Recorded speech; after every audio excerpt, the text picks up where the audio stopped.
Hey everyone, and welcome back to Immunology Insider. If you're into cutting-edge science, autoimmune breakthroughs, or just want to understand the latest in medicine, you're in the right place. Today, we're diving into one of the hottest targets in immunology right now, TY2, or Tyrosine Kinase 2, a small but mighty molecule that's changing how we treat autoimmune diseases like psoriasis, lupus, and more. Before we begin, this video is for educational purposes only, not medical advice. Always talk to your healthcare provider and check trusted sources when making decisions about your health. So first, what even is TYK2? TYK2 stands for Tyrosine Kinase 2, and it's part of a protein family called the JAKs, Janus kinases. These are like cellular switches. They help transmit signals from the outside of your cells to the inside, specifically signals from cytokines, which are immune system messengers. TYK2's job? It helps activate immune responses to fight infections, but sometimes it goes into overdrive. That's where autoimmune diseases come in. TYK2 works with cytokines like interleukin-12, interleukin-23, and interferon alpha, all of which play a role in diseases like psoriasis, lupus, inflammatory bowel disease, and more. Here's the deal. Most of our current drugs for autoimmune disease target entire immune pathways. That's like using a sledgehammer to swat a fly. Effective, but messy. Enter TYK2. It's a precision target. Scientists figured out that by blocking TYK2, you can turn down the inflammation without shutting down the whole immune system. Drugs like Deucravacitinib, brand name Sotyktu, do just that. It's the first-in-class T2 inhibitor, FDA approved in 2022 for moderate to severe plaque psoriasis. And here's the exciting part. It doesn't mess with JAK1, JAK2, or JAK3, so the side effect profile is better. Let's geek out for a second. TYK2 has this special area called a pseudokinase domain. It's like a regulatory gatekeeper. Drugs like Deucravacitinib don't block the active site.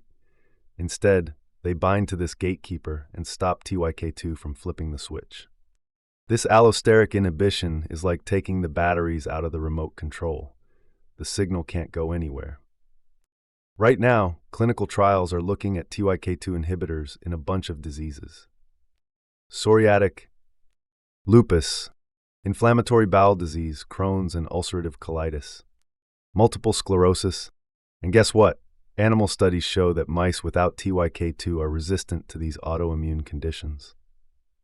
Now, if you've heard of other JAK inhibitors like tofacitinib or baricitinib, you might know they come with black box warnings. Risks like blood clots or infections.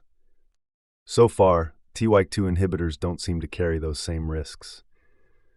Clinical trials with Deucravacitinib have shown mild side effects like upper respiratory infections, headaches, and maybe some acne, but nothing too serious. That's why this class is super exciting. It's targeted, effective, and potentially safer. Pharma companies are racing to develop the next big TYK2 drug. Here are a few in the pipeline. Brepocitinib hits TY2 and JAK1. NDI-034858, a highly selective TY2 blocker.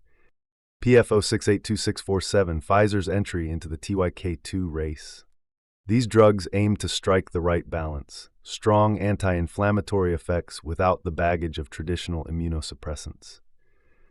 So where is this all going? Expect TYK2 inhibitors to expand into more autoimmune diseases, especially where IL-12, IL-23, and interferon play big roles. And as the research grows, so will our ability to personalize treatments, maybe even using genetic or blood biomarkers to see who will respond best.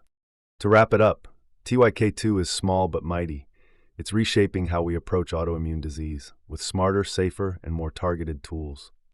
If you're a med student, future doctor, or just curious about biotech, keep your eye on this one, because TYK2 is just getting started. If you liked this video, don't forget to like, subscribe, and hit the bell so you don't miss our next deep dive into the future of medicine. Until next time, stay curious, stay inspired, and keep learning.